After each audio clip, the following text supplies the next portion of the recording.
don't know what all they're doing. There must be a separate echo equalizer. Saram, Saram. Saram, Saram. Ah, Right? Okay. yes. Perfect. Om Shri Saram. Indicating that the session should echo in our minds for years to come. Sorry? It is echoing? No. It will echo for years to Echo come. what we had was a Correct. indication that the session should echo in our minds for years to come. I agree. I like that idea. The connection is wonderful. It's echoing in my mind already. Saram. Saram, Saram, Saram. எதுக்கு வந்து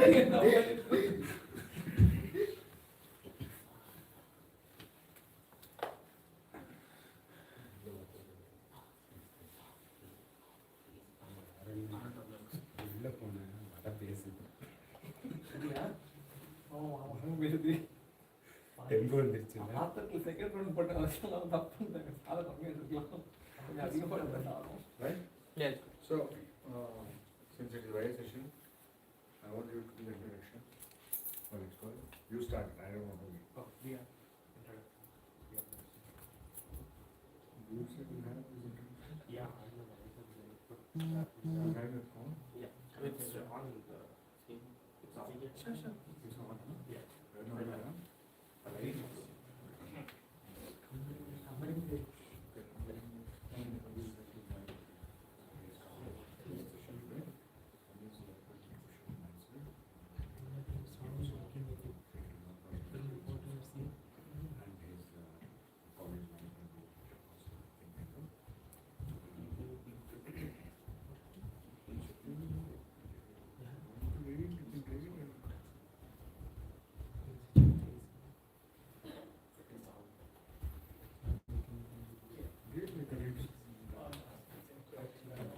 You start with 3 ohms and Gayatri.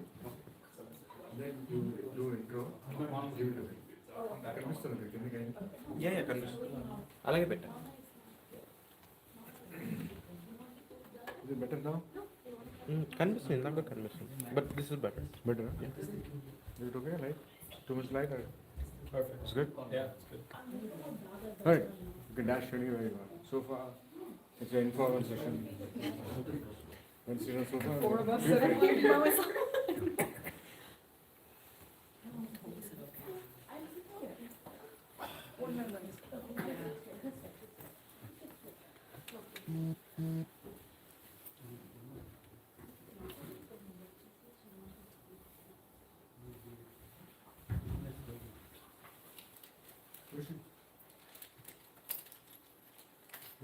Just good sit down.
Sir, we'll start with 3 ohms and 3 psychiatrists.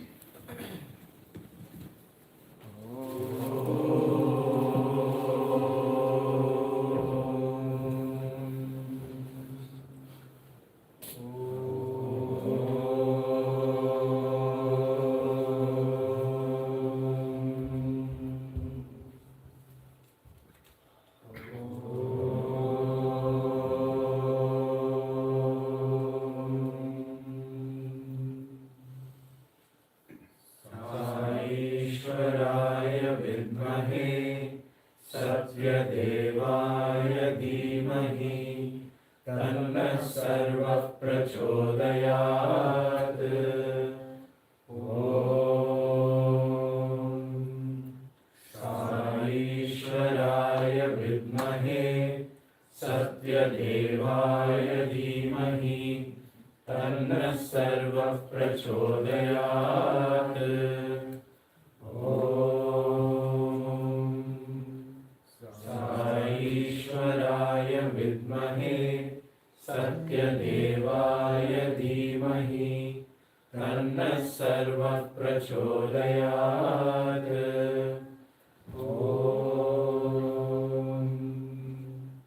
शान्ति शान्ति शान्तिः. Salam everyone.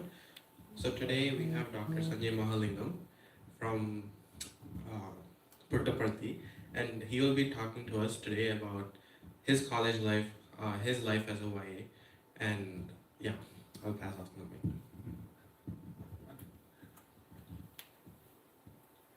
Hello, Sairam everyone.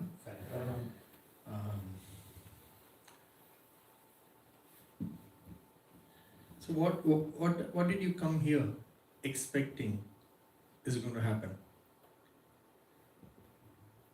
I really want to know.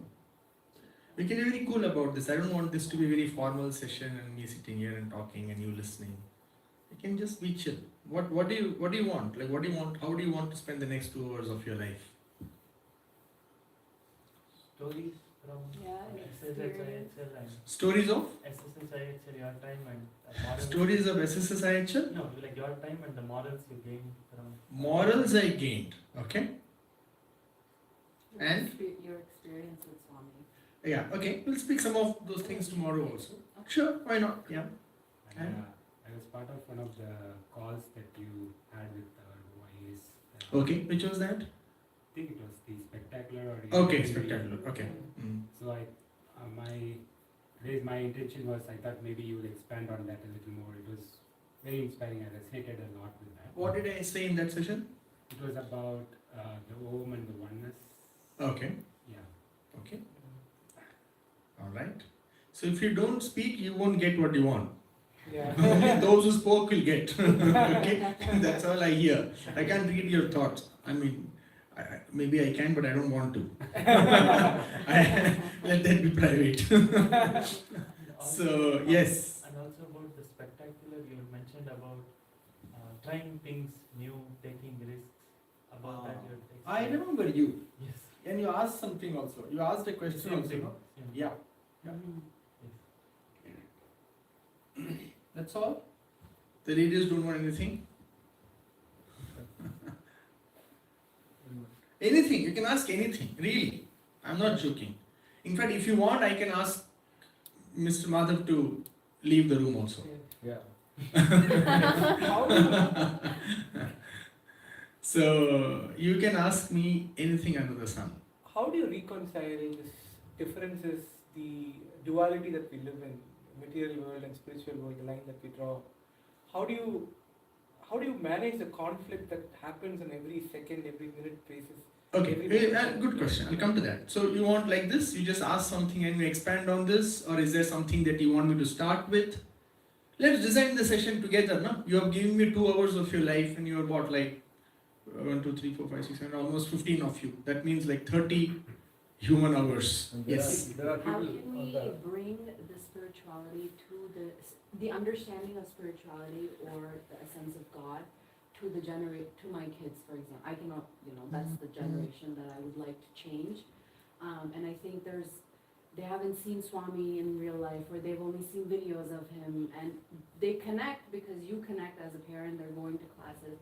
How do we bring that oneness within them, that they understand there's like a bigger message to be learned? Okay. How ready are you to really listen to the truth? Or do you want a sanitized Sathya Sai organization version? No. That's why I was not very open to this being telecasted there, because I don't know who is there, what they are listening, who are these people, Or how ready are you to really see the unvarnished truth? Absolutely. True. Like as I see it, of course, there is no absolute truth. Like the way I see it. Ready. Yeah? Yeah. Okay. All right. Anything else? I think So, yeah. one of the challenge I feel is we get inspiration and then we go up and then a few days it stays and then we go back down. And I don't want to be in the same state of looking for inspiration and going up and down. I don't know how to cultivate that within me that will keep me sustained. That's one challenge See, first thing all of us need is some way you know of coming back to source. There is nothing religious about it. There is nothing Sai about it. It is simply, do we have an anchor in life? Something that we can fall back on. It can be Swami's name, it can be your breath, it can be any meditation, it can be just a technique you've learned to look within. Some kind of an anchor, first of all, you need. Without an anchor, we are just like a dry leaf being tossed around. The wind blows here, I'll go there, wind blows there, I'll go here. So firstly, we need some anchor. Now for anchor, we need to learn some way to anchor ourselves. Anchor in what? How to anchor? What is the way? That investment of time and energy you have to make. There is really no other way. This is not the space for me to expand on that. It needs a different kind of an energy. It needs a different kind of a commitment. Maybe I will start, so this is completely, I'm going by the ear, okay? I haven't planned. Because I didn't know who is coming for this session, what kind of a session is going to be, what do you want, how many of you, what is your age group. I wasn't sure of anything of that. So that's why I haven't really planned, but we will take it by the ear. So what have I learned from Swami? I have learned different things from Swami. In different stages of my time with Swami, I learned different things. But today as I sit here, more and more I see that more than anything, what Swami wants me to be is myself. Is myself in every possible sense of the word. Okay? Now as you begin to be yourself, nobody will like it. Okay? Being oneself means being free, within and without. Nobody wants you to be free, trust me. The people who most love you or say they love you are the ones who don't want you to be free. There is only one person who wants you to be free. God, Guru and your own self. You could call it Atma or whatever, but yourself. Only these crave for inner freedom. Every other structure that you inhabit is some form of a structure to keep you leashed. You know, like you put a leash on the dog, no? If the leash is 5 feet, the dog can run up to 5 feet before it feels the tug. If the leash is 50 feet, it can go 50 feet. It will imagine it is free, but once it goes to 51 feet, it will feel the tug. That's all is the difference. Every institution, every relationship, nobody really wants you to be free. Your partner doesn't want you to be free. You become very free, they'll become very nervous. Inside, yeah. And I'm not even talking about being reckless. Just inside you become free. Suddenly you don't want drama. Suddenly things they say don't mean anything to you. Suddenly you are not getting angry. Suddenly you're not irritated and they can't understand. What is this? They can't get it. They'll get intimidated. I am not joking. Your parents don't want you to be free. If you really become free, they cannot handle it. Society doesn't want you to be free. The Sathya Sai organization doesn't want you to be free. In all this, maintaining a certain decorum, because we don't want to really, we are not want to create a revolution, no? The Russian or the French Revolution. We don't want to uproot the society. Not yet.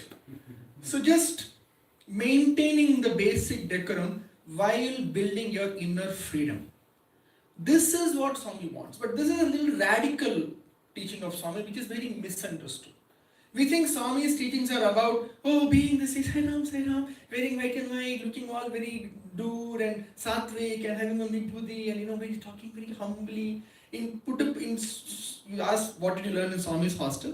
You know the word humility? Humility. We have a word in just a student's jargon, Swami's students. We have a word called humility. Humility means a lot of humility means it's fake humility. Means, you just look humble, you're polite, but little bit if your ego points are touched, there'll be a nuclear explosion. You're getting what I'm saying? So, what is genuine humility? I want to know. Anybody, what is really humility? If I meet you, and really humble means what? What is real humility? Nicely being yourself and being real. Yeah, being yourself, being real, very good. What does it mean, being yourself and being real? Means humility means I genuinely know that I don't know everything. I haven't figured out stuff. I don't know the answers. I am willing to listen to you, and it is quite possible that you may know more than me in some ways. I haven't figured it all out. That is humility. Humility is not side arm, smiling, talking softly. All this is all fake.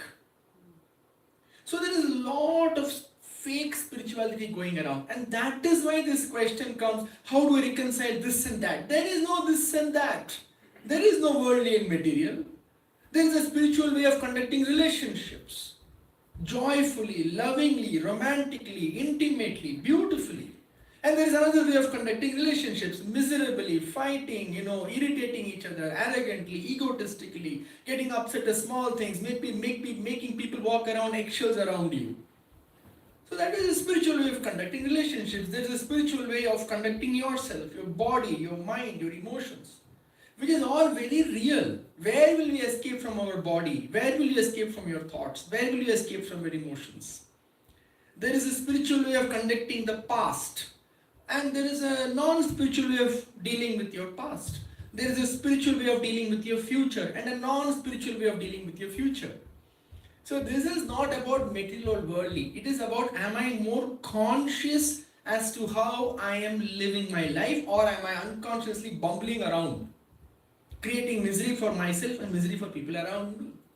If I am miserable in a relationship with my partner, with my girlfriend, boyfriend, husband, wife, then I am conducting it unconsciously. And if I am creating beautiful relationships around me, then I am conducting relationships consciously.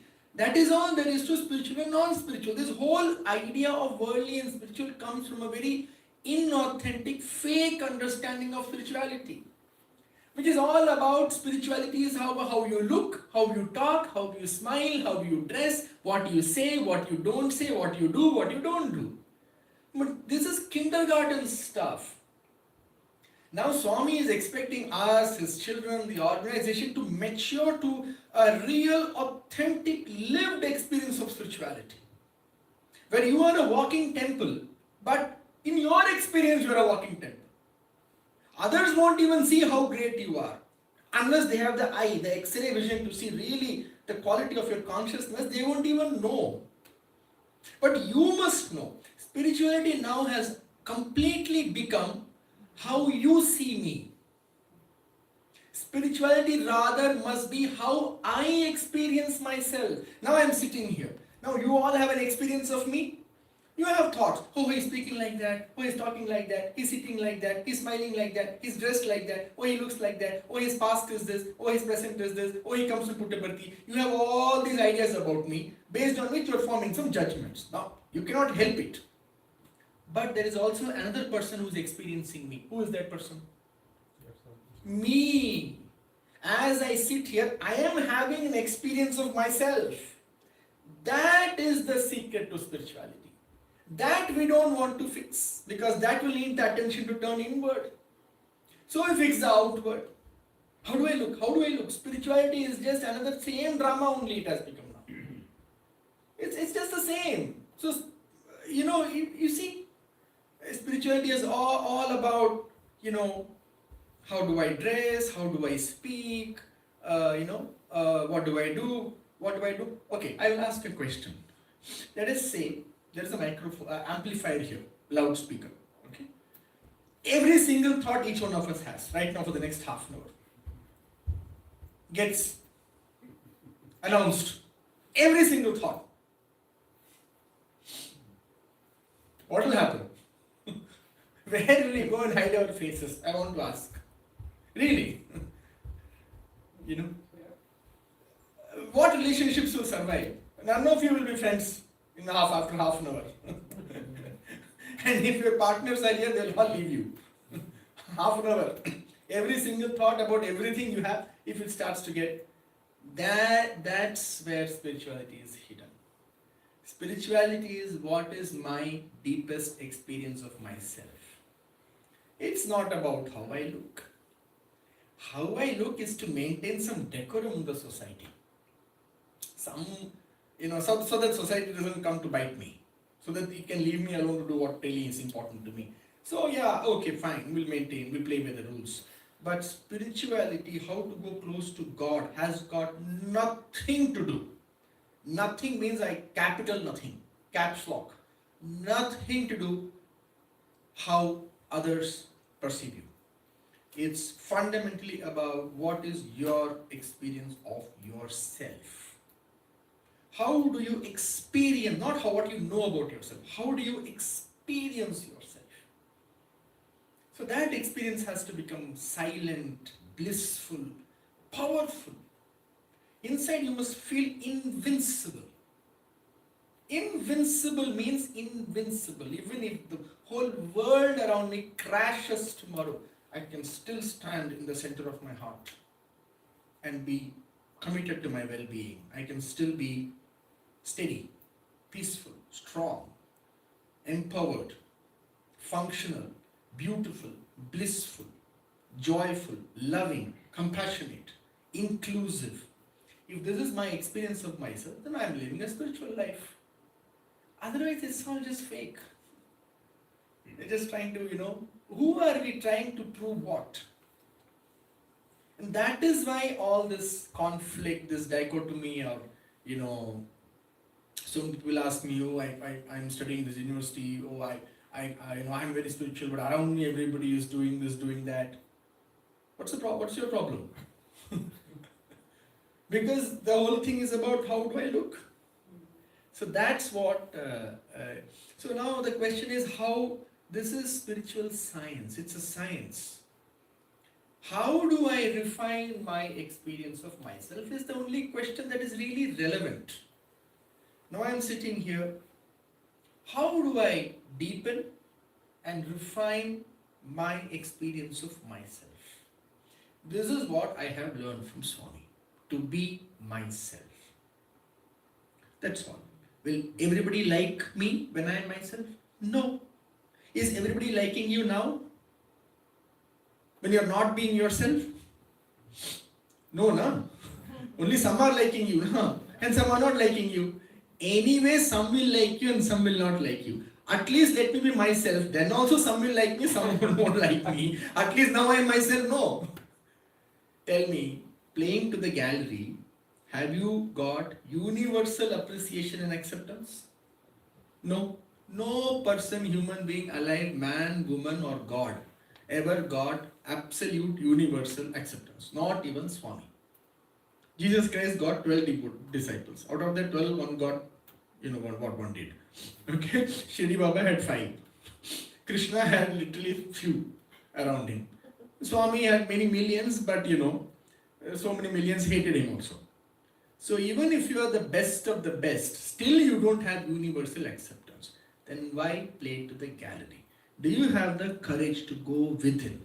Find us an authentic confidence. It is not a fake confidence of, I can talk well, No, it's just a confidence of, I'm okay, I exist. God is permitting me to exist. How can I not be okay? I'm okay. A very deep sense of okayness. And that okayness doesn't really depend on how I look, how others think of me, what others speak about me. It is such a deep okayness that I'm okay. And from there to operate. This is the secret of a beautiful life. See, particularly it's very important for people of your age group, in your teens or 20s or 30s. This is very, very important. Otherwise, this age group that you are right now can become very, very stressful. Okay? As I see around, I work with 18-year-olds and 20-year-olds and 25-year-olds, and some of them have such beautiful lives. Means they've got everything that the world can give me, but they are so unhappy. Like inside is such a mess. When really life is so simple, God is so simple. There are ways, there are methods to unclutter your mind and look at life with the simplicity of what it is. And operating from that utter simplicity, you know, life is actually very, very beautiful, very, very simple, precise, and it's just so simple. But when in our minds we make it very complex because of overthinking, overanalyzing, anxiety, fear, and a low self-worth. My experience of myself is so broken, so incomplete. It can be because of, people told me, oh, you're not good enough, you're not this. Maybe as a child, my parents compared me to my cousin or whatever. And as an adolescent, somebody did something to me. And as a teenager, my first relationship went sour and I got dumped. And then my parents did not appreciate me. Whatever, it can be a million things. And I got judged and nobody accepts me. And people live in such stories and create so much unwanted, unneeded misery we generate. Human beings have become a misery generating factory. We are generating so much misery within ourselves.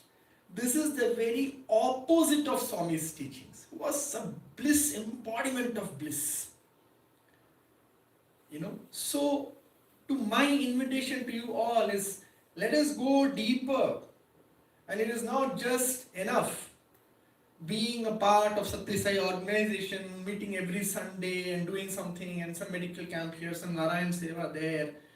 Are you willing to invest in the refinement of your consciousness? Then only you will be different from others, no? Otherwise you have the same problems that any non-Sai devotee also has, no? Girlfriend problems, boyfriend problems, children problems, this problem, that problem, husband problem, wife problem. They said, this person doesn't love me, that person hates me, this person spoke nastily to me, that person doesn't appreciate me, my parents don't get me, my brother doesn't get me. You also have the same problems that non-Sai devotees have. People who have never uttered Swami's name, never done a bhajan, they have the problems, same problems you have, no? Am I wrong? In what way we are so great? What are we getting so excited about? Spiritual, worldly, this, that. How are you spiritual? I want to know. What is so spiritual? You ask me for real conversation, so this is what you get. If you ask me for unreal, then oh my God, you're so sweet, you're all Swami's children, I was spoken like that. But you ask for reality, so I'm giving you reality. I want to know what is so spiritual about the people sitting in this room. Really, please tell me. Somebody in some college smoking weed, wearing torn jeans and some t-shirt, hair dyed and smoking weed. I'm really asking, how is that person less spiritual than you? I really want to know. No, be very honest with me, because I am being honest with you. I expect the same amount of reality from you, because I am not going to be, okay, it's being recorded. I was going to say bullshitting with you, but so I am not going to be fake with you, so I want also to be not fake with me. I can tell. Huh? How are you so extra spiritual? How am I any different from that boy or girl? So firstly, the person who is doing all of those, they're inflicting harm on themselves firstly, because they're having all of those things. When your body itself is getting harmed, it is the vessel that is going to take you across the Bhavasagara at the level wherever they say. But even otherwise, in a regular term, if we are going to be spiritually aligned, we have to be fit or healthy in the first place. And the body itself, we are consuming a lot of things. We don't have control over it. We don't have control over the mind as well, because we are intoxicated. Arey Baba, this is all theory. Do you have control over your mind? You are not smoking weed. Do you have control over your mind and body? To some better extent than... How do you know? Do you know their mind? I know myself when I have different foods. Correct. So when I have very simple food at home, I have much more control, more aligned, more calm thoughts, compared to when I have maybe something which is more non-vegetarian or something very strong, Rajasic foods. So that's why we have more Sattvic food. So on the self itself, I've conducted an experiment, you can say. When I have very simple things, I have more control, more aligned, and I get more opportunities to listen to my inner self. Okay. Yes. So, fine, then do it then. Yes. No, I'm saying, what is your problem with them? The problem is not with them. Uh, The problem is never with them. So Okay. we have different things. What we are aligning with goes in. okay. Again, my question is this: how are you more spiritual?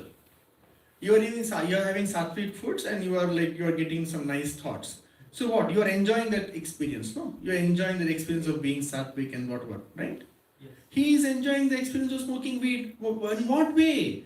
You are chasing your goal, he is chasing his goal. You are doing what matters to you, he is doing what matters to him or her. Human always chases what is the best. Okay. They always see happiness. Okay. Everyone in this room, everyone in every part of the world, they all see happiness. Question is, what is defined as happiness?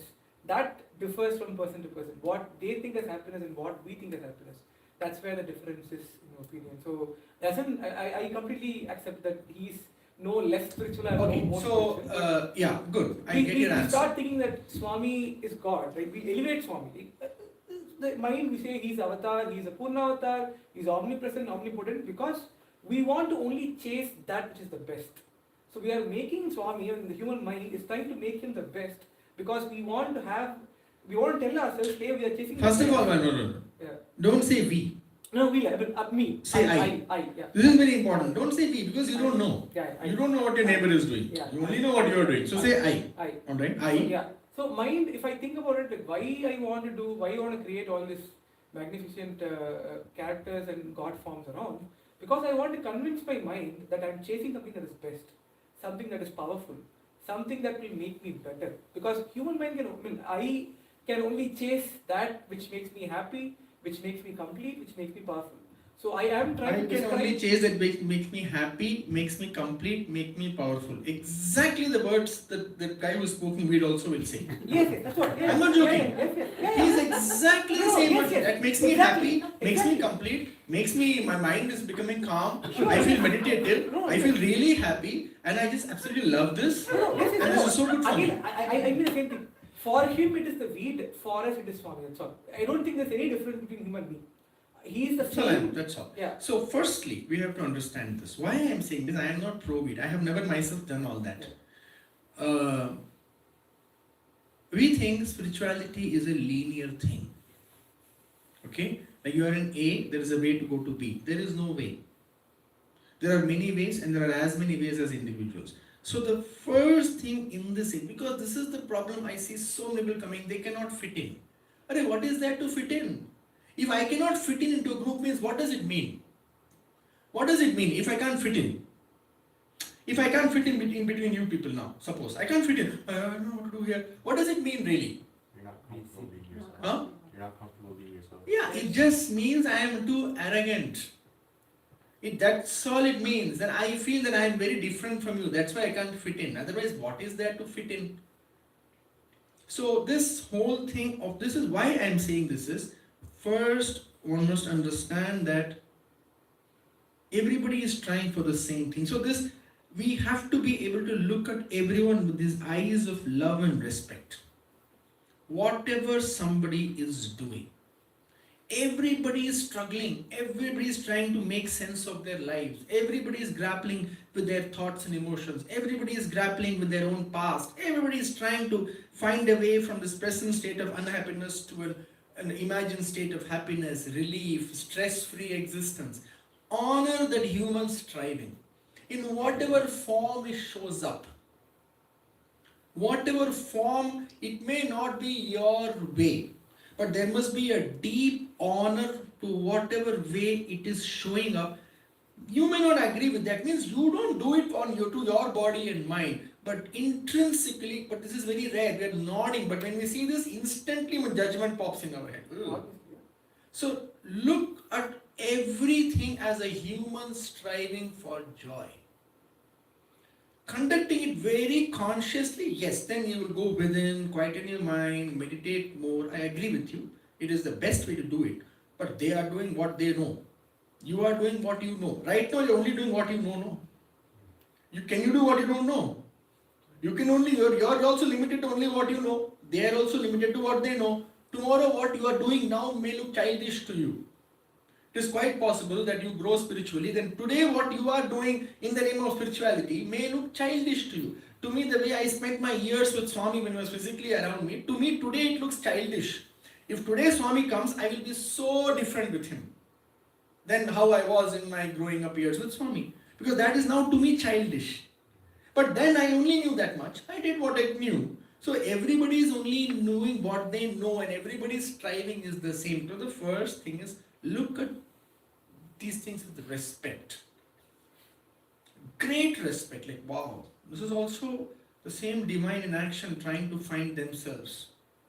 That's it. Now, once you've looked at with everyone with respect, then you can draw your preferences, and because you don't even know the real Swami. I am not even talking about the spiritual, the physical Swami. He was very different in the entry room and very different in the discourses. Most people don't know. Swami in discourse will say eat vegetarian food, and yes, generally it is good. But I have seen Swami in the entry room telling people to eat non-vegetarian food because their health needed it. I know there was a Rani, on royal lineage lady. Swami told that lady, you need to have chicken broth. Have chicken broth. I don't even know what that is. It's some kind of a soup, I guess, something. Chicken. Swami said, you need to have it daily. You need for your health. Swami was prescribing to her non-vegetarian food in the interview room because that's what she needed. So Swami was very open-minded, everything was okay for him. Everything. You cannot even imagine how open Swami was because he is completely all-inclusive. But this tiny version of Swami that you saw, now you have made it one big rule. Now again, I am not non-veg, I am not pro-weed, I am not pro or against anything. I am saying what we need in the world is a very deep authenticity. Isn't it stressful to live fake lives? Constantly being someone you are not.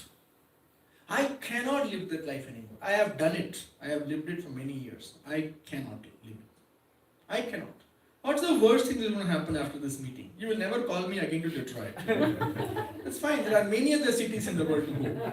Nothing so spectacular about Detroit. If you don't call me, I won't come. Fine. At least I came in and I was myself. You don't like me there. If you don't like me,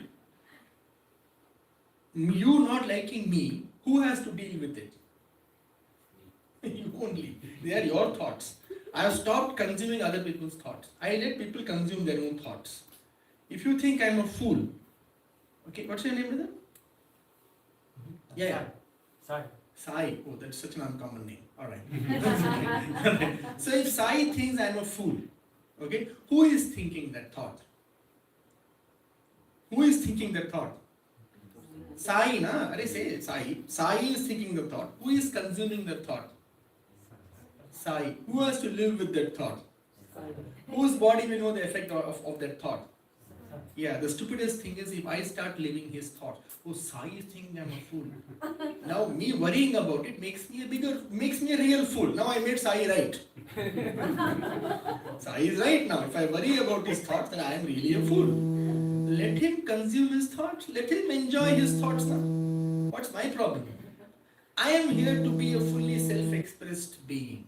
I am here to make my deepest self speak. If you don't like it, please don't come to my next satsang. There are many people in the world, thousands of them who love what I have to say. They will come. Those who don't like, don't come. Anyway, whatever I say, some won't come, some will come. Anyway, whatever I say will appeal to some and will not appeal to some.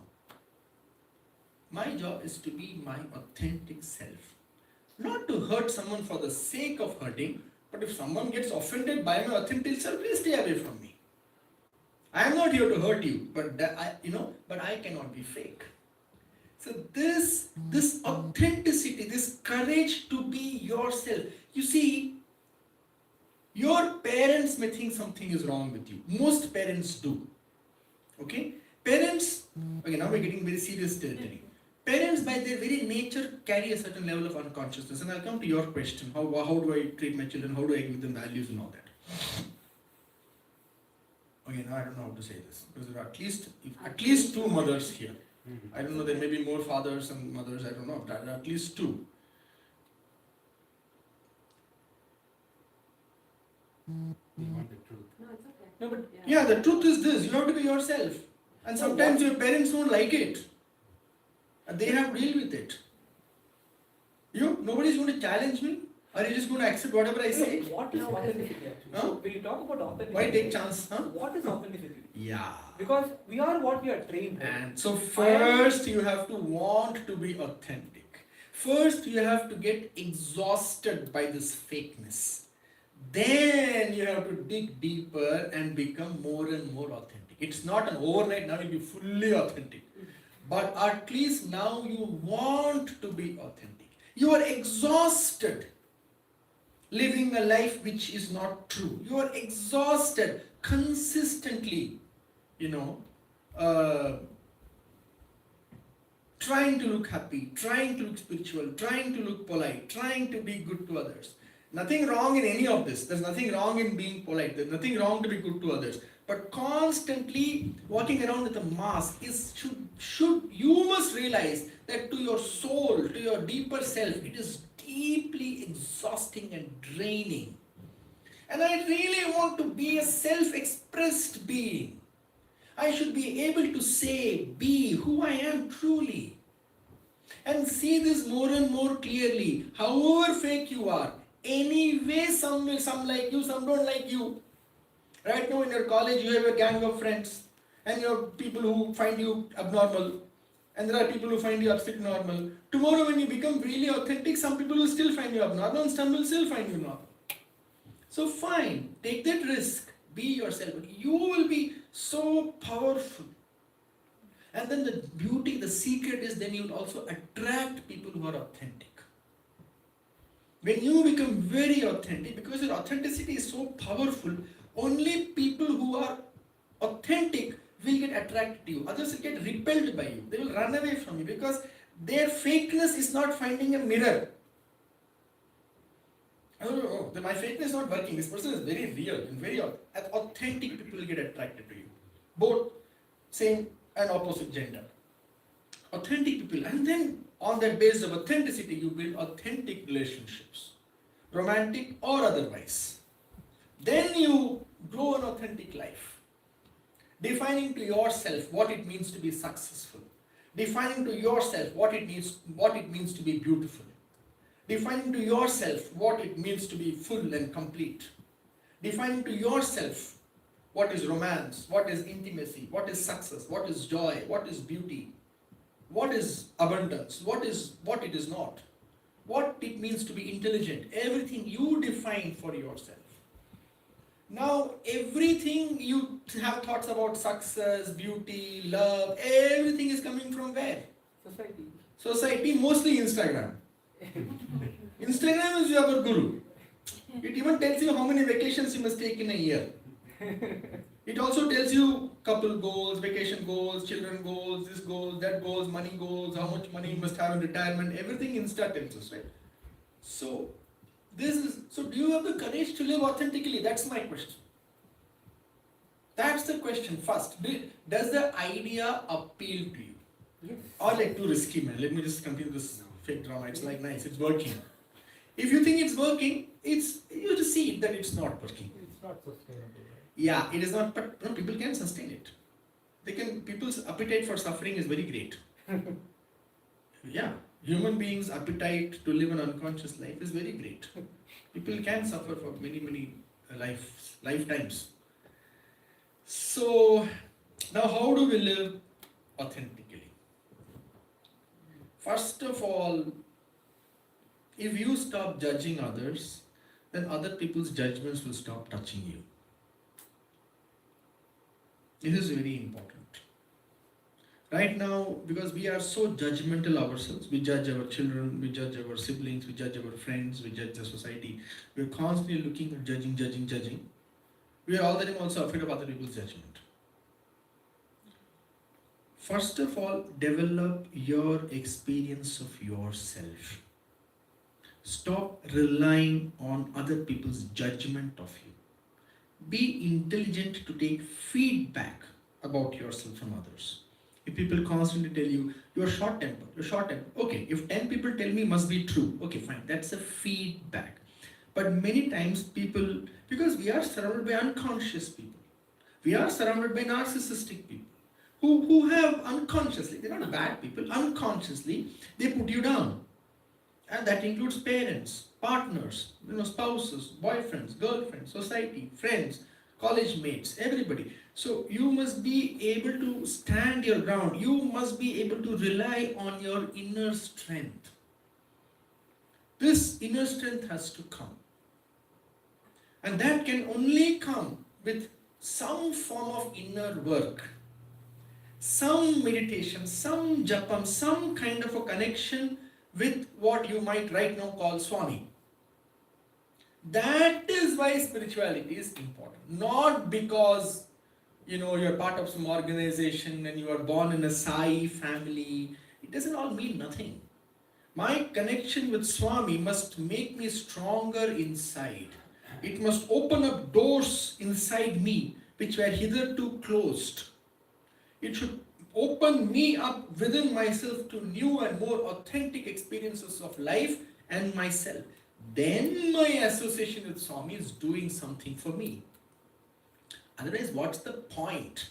It's only a label, no? Sai devotee. Like any other label, Hindu, Muslim, like that Sai devotee, non-Sai devotee, devotee of whoever, Sadguru Jagi Vasudev, or devotee of Sri Sri, like that Sai devotee. What does it even mean? That my association with Swami must open up doors within me to greater strength, to greater clarity, to greater love, to greater joy, compassion, inclusivity, clarity, deep clarity, that simplicity and joy, So that is the whole point of the game. Any questions? Anything you want to ask or share? Okay, shall we just address what you said? What was your question? You repeated. I remember your question. How do I teach this, right, what you just said, Yeah. authentic self Yeah. to my kids? How do I teach that in a society where I'm trying to be less of a judgmental parent, but there obviously with the bounds that we have, it automatically sometimes you respond in a way that your society expects you to respond to your child, right? But how do I define that strength is what I'm looking at. I got it. How old are your children? 11 and 6. 11 and 6, okay. See, now this is for parents. Some of you may be parents, some of you will become parents. Maybe soon, maybe few years down the line. Parenting is a hard job, okay? But being a child is also a very hard job. Parents don't realize that. Okay? First thing, we must understand that children are way smarter than we think they are. They see, and like now I remember something that happened when I was 2 years old. And I made complete sense of it. But I also remember people around me had no clue that I'm making sense of what's happening. I have full understanding of what was happening. I was only 2.5. And people around me were just carrying on, absolutely not having the least idea that I understand what's going on. But I understood. That was my generation. I'm 46 years old. Today's 5-year-old is my generation's 15-year-old. Today's 11-year-old is my generation's 18-year-old, 20-year-old. Today, children are super smart. The exposure they get. First thing is, they really are very smart. Second thing, this is so important. How do you know? And I want you to be very alert when you answer this. How do you know what is good for your children? I want to know.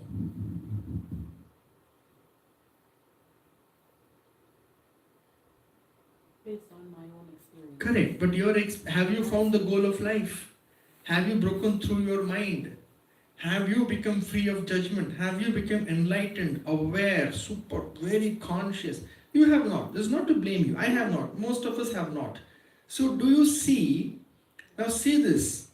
Most parenting is trying to teach children things which I have not figured out myself.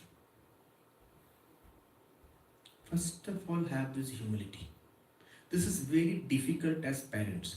The default behavior as parents is to judge, is to teach. Okay, and at a subtle level to get offended when they don't obey me, because at some level it's about me now. I said and they said no. How dare, look at this 2-year-old brat. I am telling him, and today now itself he is telling me no, I will not do it. So this humility that, like, you see, my mom had all kinds of health problems, okay? But she would always tell me what I should eat. Every day she'll have breakfast, Sathya, did you have fruits?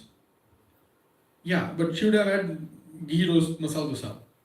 Okay, and she's not alive anymore, so I can say she was quite obese. But she did eat salad. Salad is very good for health. Like, yeah, it is true. But you see, most of the times we are teaching people which we are not sure ourselves. So you have to look at children this is very important for parents. What is your vision of your child? What is your vision of your child? In most cases, our vision of our child, whatever the age, it doesn't matter, they can be 2-year-old, they can be 30-year-olds. Our vision of them is somebody who is broken that needs to be fixed. See this clearly. Is it so or not? Somebody who needs to be fixed, like something is not working, I need to fix it. But we don't see them as an alive life, learning to evolve, learning, wondering and growing. And instead of partnering them in their growth, with fully being conscious, without judgment, just nudging them here, nudging them there, and partnering them in their growth. As parents, you want to avoid your children from getting hurt, correct? Falling down, failing. Your parents also wanted you to escape all hurt. Did they succeed? You had your share of mistakes, your share of downfalls, your share of broken hearts, broken relationships, messed up situations. Then you learn, then you grew, then you became more mature, then you again fell down, then you got hurt, then you had the wrong girlfriend, the wrong boyfriend, the relationship sucked, you cried, your heart broke, you fell down, you got up again, and then you learned, and you fell down again, and you got up again, and then you got hurt again. This is how most lives are. And your parents tried their best to protect you from all this. Could they? They couldn't. What makes you think that you can protect your child from everything? You can't. It's a delusion. And today's parents have such a marginal effect. Parents tend to think, they tend to overestimate their influence on their children's growth. You have only 5%. 95% is coming from elsewhere. Society, their own vasanas, the nature of their mind with which they are born, the way they look at things, the way they process things, and then society, teachers, friends, social media, books, the things they hear, the things they see, and the way their mind works, all this 95%, you have a marginal influence. But we tend to think that my upbringing decides my child's destiny. Really not. So then now what opens up? Now in this conversation, what's opening for you? How can you be more conscious as a parent?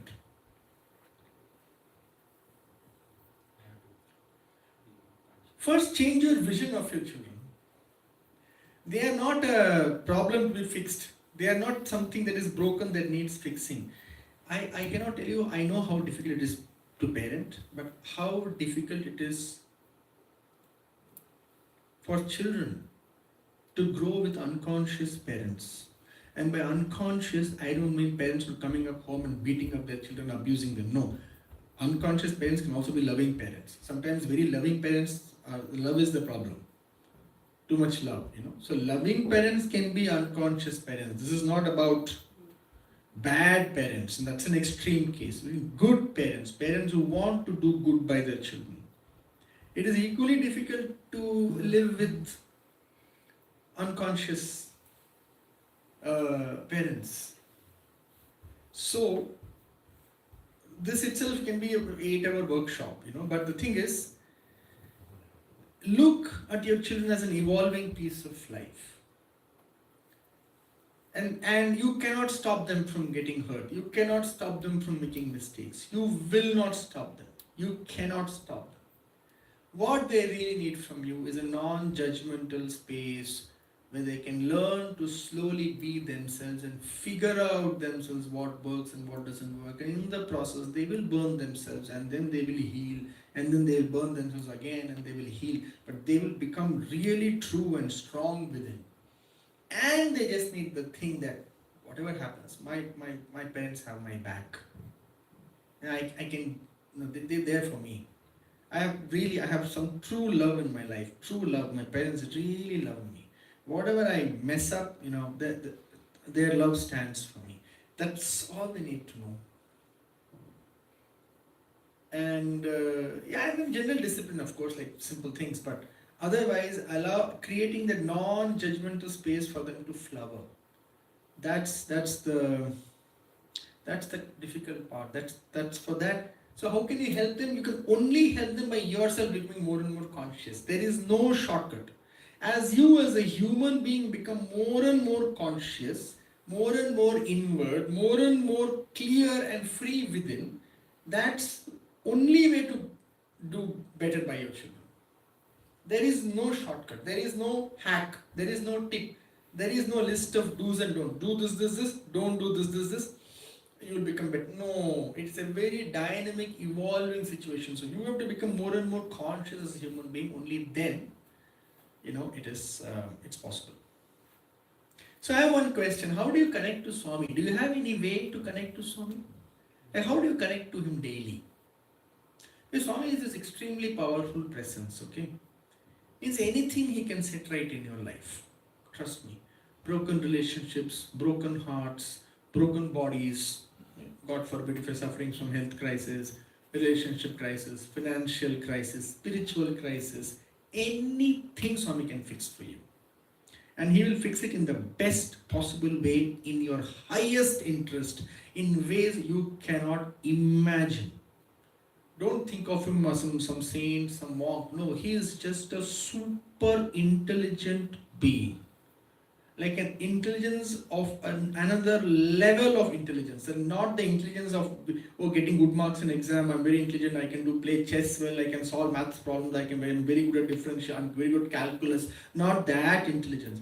Another dimension of intelligence where he can just sort your messed up life just like that, just like that. That dimension is what we call God. That dimension is within you also.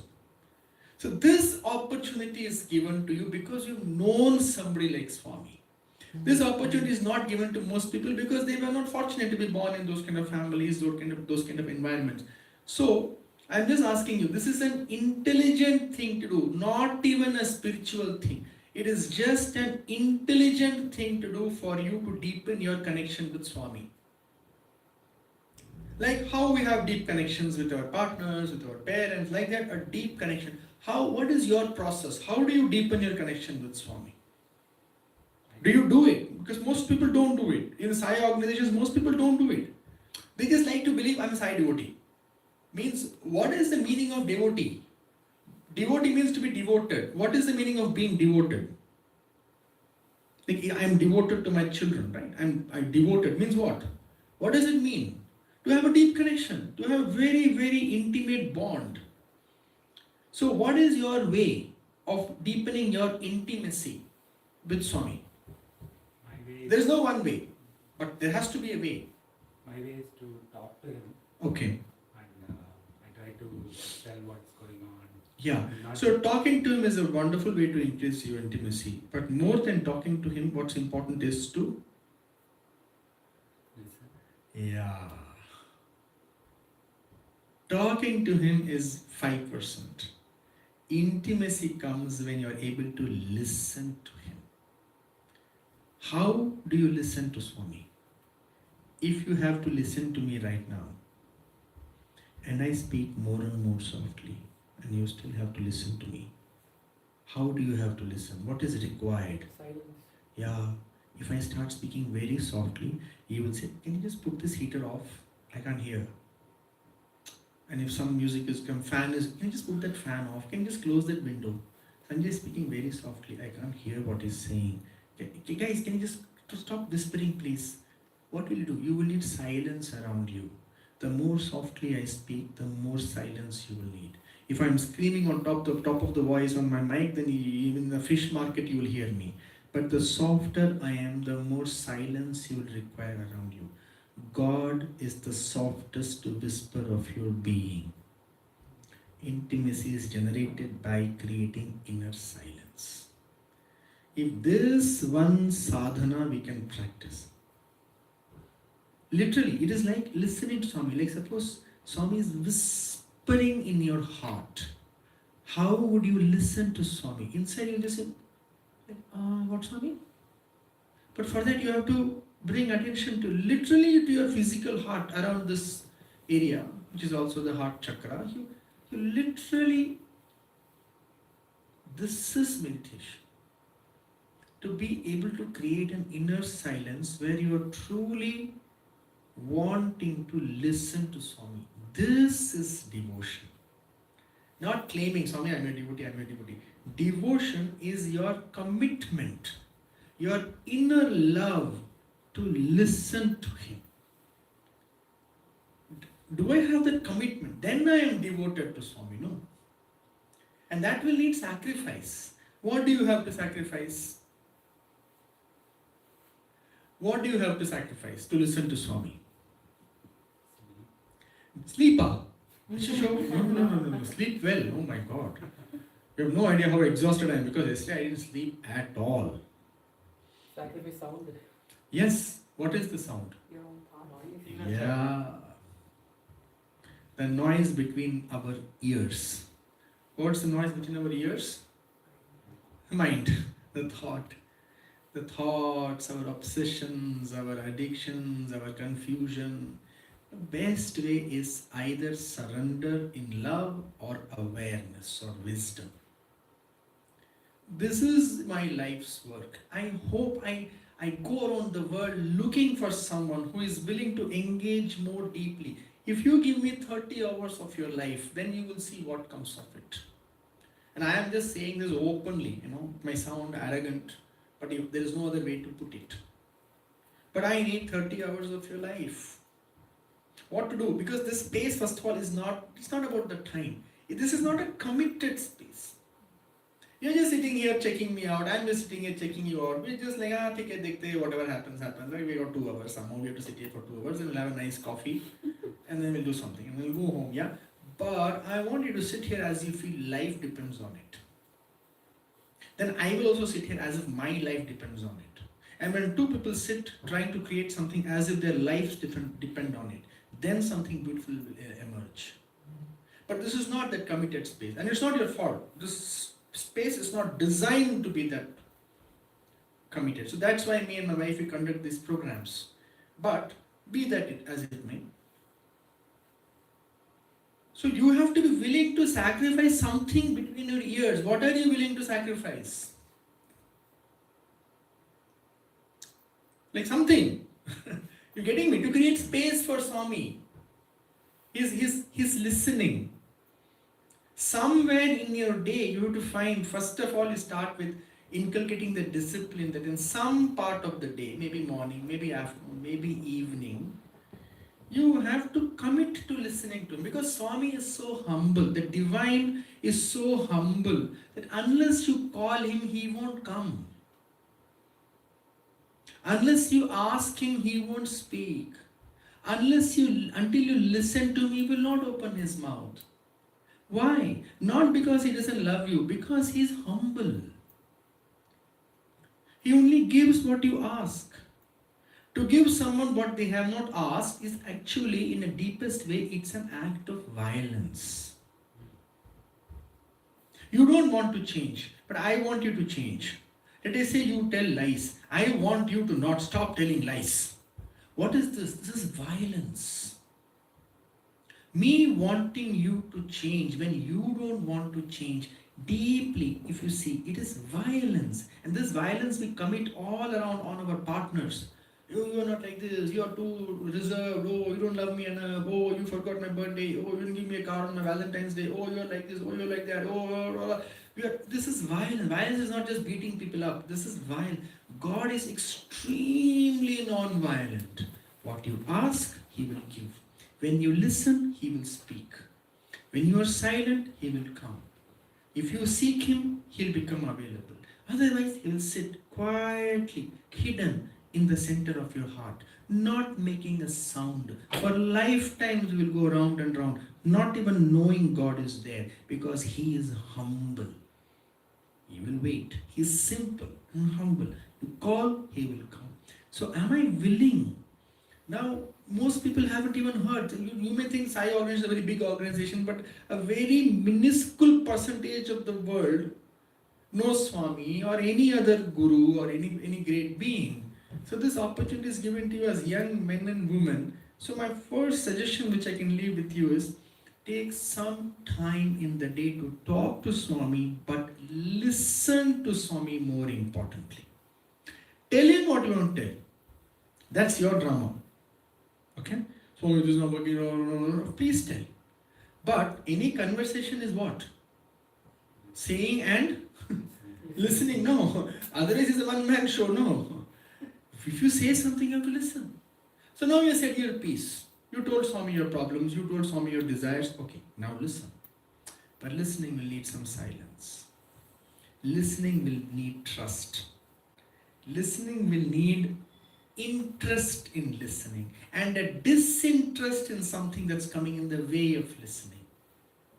Then you listen. I am telling you, you don't practice any other spiritual sadhana. Just practice listening to the whisper of the divine in your heart. Your life will just change. If you allow Swami to touch you also, if Swami's energy just touches you also, you will be unrecognizable. Your whole mind will change. Your Swami is so powerful, He doesn't even have to do anything.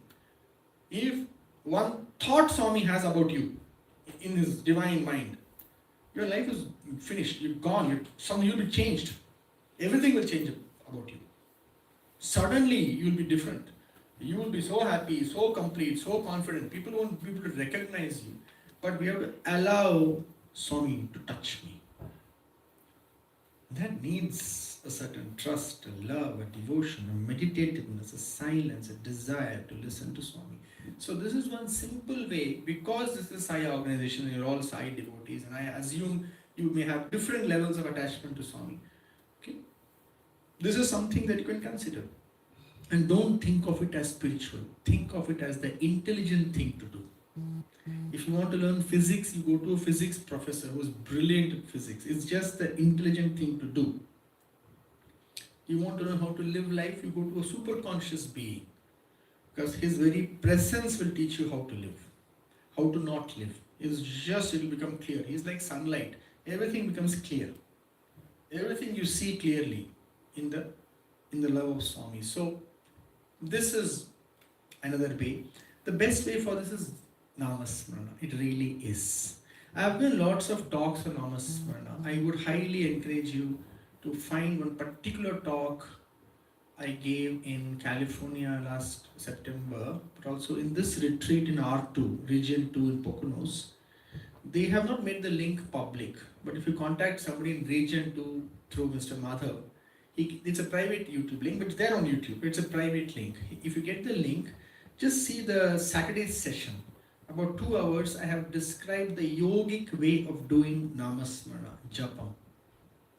It's only 2.5 hours. It's really worth the investment. It's on YouTube. You just have to get the link. If I get it, I don't have any of your numbers, but maybe I'll pass it on. Even I don't have the link. But there I explain the science of Namasmarana and how it is to be done as Japa Yoga. It's a yoga. It's a yoga. Japam is a yoga. It's a complete way in itself to realize what oneness with God. Simple Japam, or what Swami used to call Namasmarana, what other traditions call Japam. You take a rosary and every tradition, be it Christianity, Buddhism, even Islam, everyone has some form of Japam. Many of them carry some form of a Japamala. We call it Japamala, they call it rosary, whatever. They will have something. They'll be doing like this. So, you can use Japamala or not, there are many ways of doing it, but just hear that talk and reach out to me if you have some questions on that talk. Getting my number is not tough, many people here have it. And then you message me and say, I heard this talk, I have some questions, send me an audio note of your question, I'll respond with an audio note. But hear that and try to do the japam. What is the science behind japam? What does it mean to do japam? What does japam do to you? What is namasmarana doing to you? How to do it? How and how do you measure your progress? And what are more and more effective ways of doing japam? Do this, start with 15 minutes a day. Every day, 15 minutes, do japam the way I have discussed in that video. And see within 45 days your life changes or not. Will you give yourself 45 days? In 45 days, I promise you, your life will change. And the mantra, which mantra that I use, Swami only sent that mantra to me, is Shri Vitthala Giridhari Parabrahmane Namaha. It doesn't have Swami in it, but the Swami asked me to chant the mantra for about 2 months, is Om Shri Sai Parabrahmane. Okay, I'll tell you what happened. I was once trekking, 2024 February. I was trekking in the Himalayas. And we were trekking to the highest peak in West Bengal. You know West Bengal? It's a state in India. It's called the Sandakfu. That's the highest peak. So it's a trek that goes through India, Nepal. You keep going India, Nepal. It's a 6-day trek. Which means you trek in the day, by evening you reach your campsite, you put up your tent, you sleep in the tent, next day you roll up your tent and again trek. Then again do. So 6 days it takes to go up and come down. 4 days to ascend and 2 days to descend. 2-3 nights in that trip, we were staying in Tibetan guest houses. They have something called, not guest houses, they call tea houses, Tibetan tea house. It'll be a small thing in somewhere deep on the mountain. One man, one lady will be running it. They'll give you some very basic food, like Maggi, noodles, potato, rice, something that you can make in the mountains. And then they'll give you some wooden cots and some woolen thing to cover yourself. It will be extremely cold, and you will somehow manage. On the 3rd day of the trek, Swami came in my dream, and he said, I want you to chant a mantra. And I was like, the dream Swami, I don't like chanting. I was not into chanting, namasmarana. I had my other methods. Swami, I was like, I don't know. Swami said, chant. Then he was specific. Then he gave me the mantra also. He said, chant, Om Shri Sai Parabrahmane Namaha. Om Shri Sai Parabrahmane Namaha. Om Shri Sai Parabrahmane Namaha. And I was like, okay, Swami is telling me how to chant, so I'll chant. So I was being very clever. And I told Swami, I will go back to Puttaparthi. I will have a nice shower. I haven't showered for 3 days. It's a trek, can't really shower. So Swami, I will go back to Puttaparthi. I will shower. I should reach Puttaparthi in a week. I was basically trying to put it off. And then I will start. Swami said, no, start immediately in the dream. And I was like, then I threw my last die, last dice. I said, Swami, for chanting, I would like to keep count. I need a japamala. I don't have a japamala. I'll go to Parthi, I will buy a japamala, and then I will start chanting. Swami said, okay. Then in the dream I said, Swami, if you can arrange me a japamala, I will start immediately. Dream ended. We got up in the morning. It's in the mountains. Even food and water comes on top of a mule. Mule, it's a crossbreed between horse and donkey. So it's a mule. They get like dozens of kilometers, they climb up the mountain. Even food and water is hard to reach there. So we got up, we did our warm up, we geared up, we took our bags, everything, and fully then we warmed up, everything. Now we're ready to start the day's trek. Just as we're ready to start, our trek leader comes and tells me, this is a very poor couple, Tibetan couple, they are running this place. So, we can help them a little bit if you guys want. They have just set up some souvenirs, Buddhist souvenirs. If you guys want to take something, some keychain or something, just you can buy from them and it will help them. So I went there and we all went there, small table, they kept some things, the Om Mani Padme Hum, Tibetan mantram, that scarf, some keychains, Buddha keychains, something, some crystals and all of that. In the middle of that is sitting 2 japmalas, 200 rupees each. Swami got a japamala to me in the middle of the mountain, where even food and water doesn't reach. I told Swami that, Swami, if you arrange japmala, I'll start immediately. I had no option. I gave 200 rupees, I got a red japmala, I got it. And that day itself, I started my chanting. And I told Swami, I had some anushtan. Anushtan means discipline. So like within 2 months, I will finish something. I had my, I'll finish 108 malas or something like that. Not 108, 1008 malas like that. So you have to do like 21 to 25 malas every day, which will take about 3 hours. So I said, I'll do that. I did that. By 2 months, my life changed. Something happened. What happened is very personal, I won't tell you, but my life completely took a different turn, a very amazing turn. So I am saying, if you really give yourself to chanting, even in 1.5 months, something will change. Enough to show you that God's making His presence felt in your life. You will feel the difference. Something will happen. So this is one simple way. There are many. Again, how to do chanting is a little difficult to discuss today. It will need a couple of hours. Again, space is not that committed. I want to see how committed you are. Then only those secrets can be revealed. But it's there on YouTube. That itself is test of your commitment. You have 15 of you. How many will actually go and see that YouTube video fully? And then message me that I have seen, or these are my questions. How many? Even 3 of you message me, I will be surprised. But I am not saying this because I am judging you. I am simply saying this from statistics, because I have done this hundreds of times. It is just a statistical reality. It's not, it's just probability, simple, probability, basic probability. So, so simple probability calculation it is. I know even 2 or 3 of you message me that I have really seen, these are my questions. I'll be very surprised. So, learn that and do japam for 45 days. You can either follow Om Shri Sai Parabrahmane Namaha or Shri Vithala Giridhari Parabrahmane Namaha. How to do? First of all, you'll have to make a little effort to get that link. Okay? You have to contact the president of the region 2 through the president of your region who is just upstairs. He can get the link for you in a day. Then you see, there are 3 sessions, session 1, session 2, session 3 in the retreat. The session 1 and session 2 is the one you need to see, mainly. Session 3 is something else. Session 1, session 2 is just 1 hour. It's totally 2.5 hours. You see, and then pick up the mantram from there, and then practice. Practice for 45 days. Start with 15 minutes a day. First 15 days, do 15 minutes a day. Next 15 days, do 30 minutes a day. Next 15 days, do 45 minutes a day. And then if you want, do 1 more week for 1 hour a day. And then see what happens to you. See, I promise something will happen. You'll be surprised. Oh, wow. Suddenly something will happen. Strange things will happen. So that's one way. So this is my invitation to all of you, young men and women. Work to change your consciousness. Work to experience the world and experience yourself differently.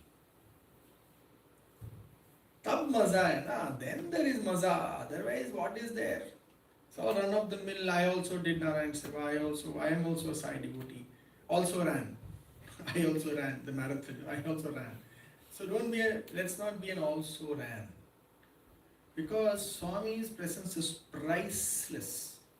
And don't for a moment think that Swami is against anything. Swami wants you to have as much money as you want. Swami wants you to have as much romance that you want to have in your life. Swami wants you to have as much wealth, health, travel, pleasure, leisure, family, whatever you want. Swami is willing to grant you and more. And then if you get tired of all that, you say, Swami, I only want self-realization, then Swami will grant that also. But until then, Swami will just throw gifts to you. Whatever you want, take. Okay, you want more, take. Okay, you want more, take. Okay, you want more, take. Swami is yes. Swami has no judgment. I am not telling you, I'm not joking. Anything you ask Swami, he will say, okay, 100, take. You open arms. Only people have judgments. Parents have judgments. Teachers have judgments. Swami's consciousness is all inclusive. He has no judgment. He will give you what you want. Then getting what you want, one day you will get bored of it. That is spiritual maturity. You'll get bored of relationships. You'll get bored of, like you'll still be in a relationship, but like, yeah, there's something deeper. Then Swami will give you that deeper. Then you'll get bored of it. Then Swami will give you even something deeper. But he will take you in the most loving way, without any force, without any violence. Whatever you want, he will give you. He has no judgment. And he can give you anything. Anything. You want girlfriend, you want boyfriend, you want multiple girlfriends, some will say, okay, why not? He has no judgment. Society has judgment. Your one girlfriend will have judgment. But Swami has no judgment. You want 10 at the same time, some will say, why 10? Have 12. What's my problem? If you can handle 12, have. Don't get me wrong. I'm just saying morals and all for humans. Swami is beyond all this. Swami is pure consciousness. Just yes. Just like an ocean of yesness and love and just moving you to inner freedom and inner completion. So attach yourself to Swami. It is an intelligent thing to do, not a spiritual thing. The moment I say spiritual, youngsters get scared. Oh, he's trying to make us some sannyasi. Oh, he's trying to make us weirdos. No, it's not. You haven't seen me in my real elements. Okay, I'm still very subdued. If you really see me with my friends, I'm very cool and bindas. And then you have to see me when I'm meditating. Again, you will see I will be so still. You enter my room only, you'll feel, oh my God. But means this is not against that. This is not against that. You can be very meditative and you can be fun in life. You don't have to be a bore. You don't have to be a weirdo. So attach yourself to Swami, become deeper and enjoy life. Live life fully. Don't be afraid to explore life. Live life fully. Eat well, be fit, be strong, do fun things. Conduct relationships consciously, study well, earn money. All the while not believing that any of these things will complete you. Get in a relationship, but don't think that's going to complete you. It won't. Money is good, but it's not going to complete you. Success is good, it's not going to complete you. Only this can complete you. Knowing fully well, live a complete, adventurous, joyful life. And be fully self-expressed and authentic. So, this is what I want to say to you. Anything else you want to know about Swami or anything else? Yeah, please.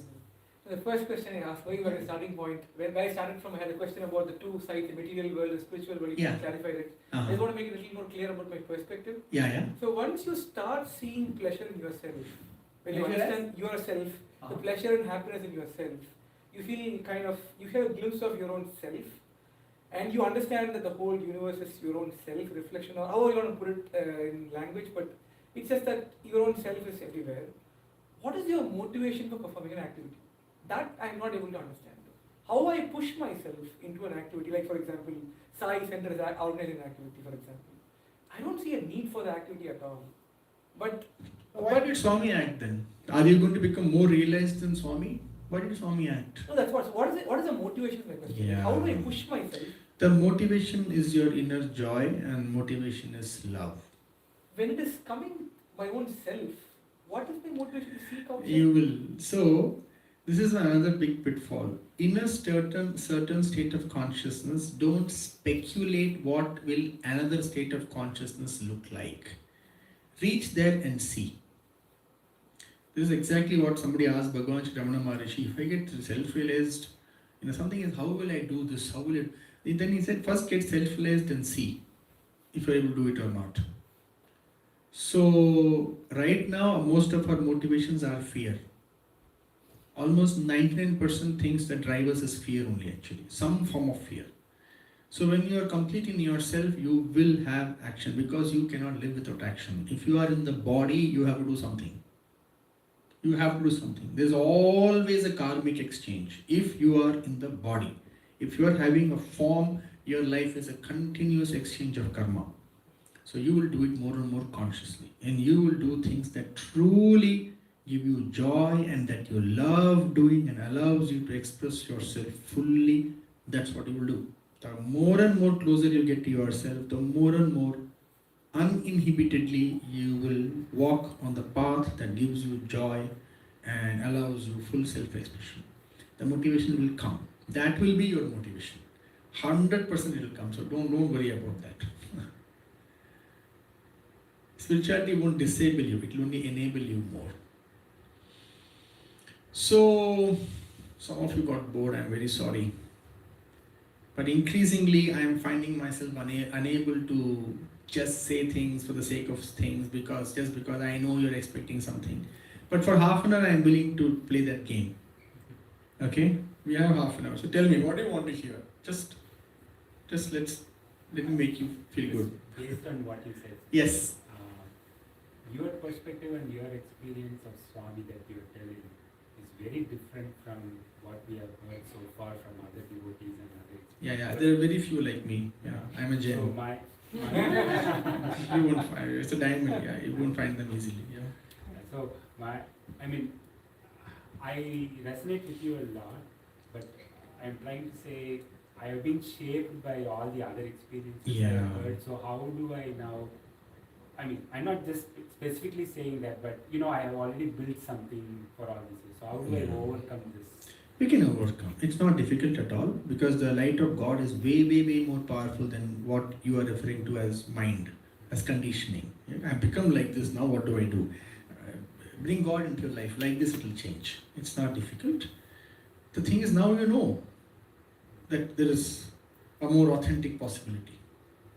Now walk on that path and it will happen. That's all. See, that's all. Don't allow other people to tell you how you should live your life. Don't let other people to gaslight you, guilt trip you, and let other people convince you that something is wrong with you. Particularly your parents. Okay? And they love you, but they are not conscious. So they will. This is very common. So don't be your own. I'm saying man, but be your own person. Be your own. Be strong. You are God. Really, and I say this as a matter of experience, not because of some theory. Really, you are God only. Really, you are very, very powerful beings.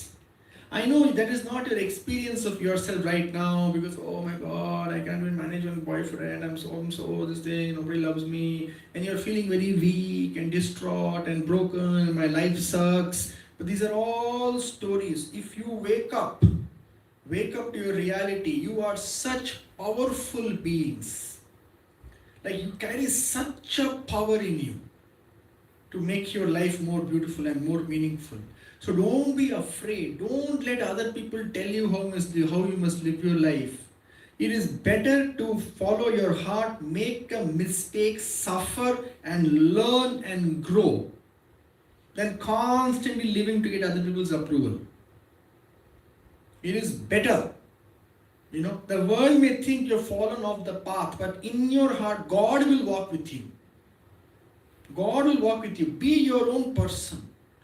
I'm not inviting you to do reckless things and harm your body and mind, but be conscious. Follow your heart, follow your bliss, follow your joy. Seek help. Seek help wherever you find. If you find your parents know something more about you, more about that matter, go and ask them. If you find someone else knows more about that matter than you, ask them. If you want to learn meditation, go to someone who you feel knows meditation, learn from them. Seek help, learn from others, but don't let others run your life for you, their opinions, their judgments, their limited ideas. Don't be limited and burdened by this. Be lions, like how it roams all alone in the jungle, the apex predator. Nobody hunts a lion. The lion hunts. It eats when you want to eat. Then it simply snoozes, sleeps, enjoys, gets up, walks fearlessly. No danger to the lion. Nobody ever attacks a lion because, well, it is the apex.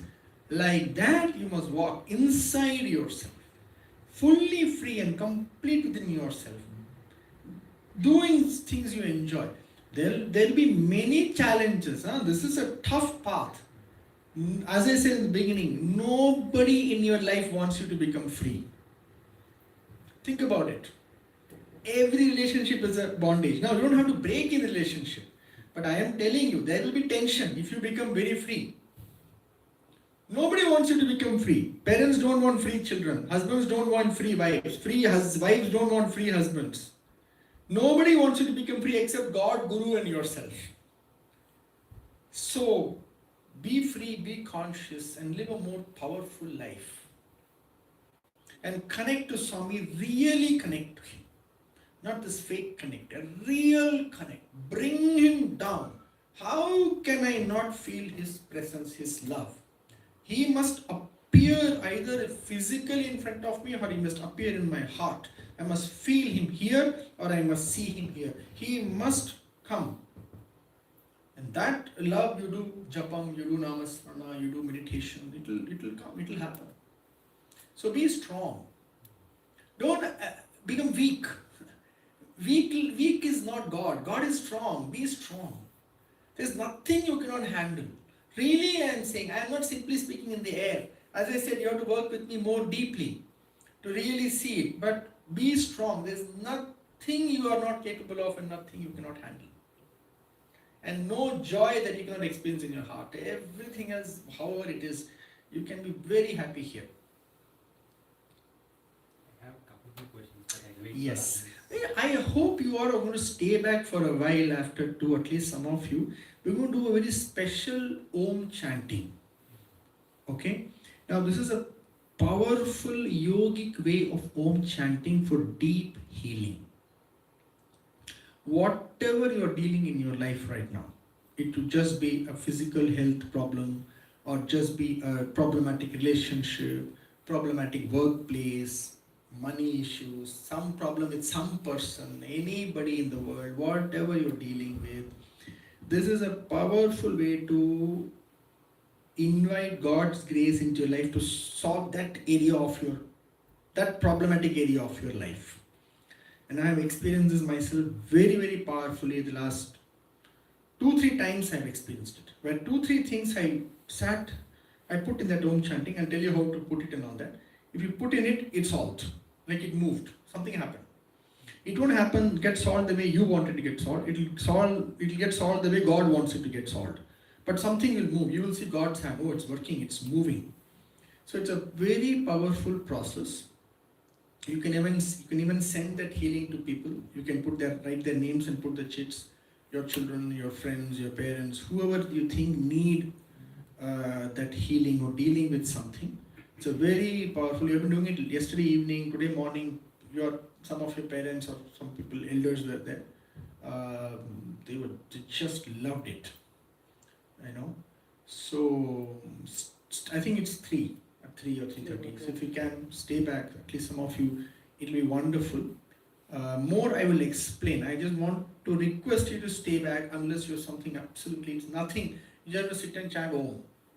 Om, Om. Then you sit and chant for 30 to 45 minutes.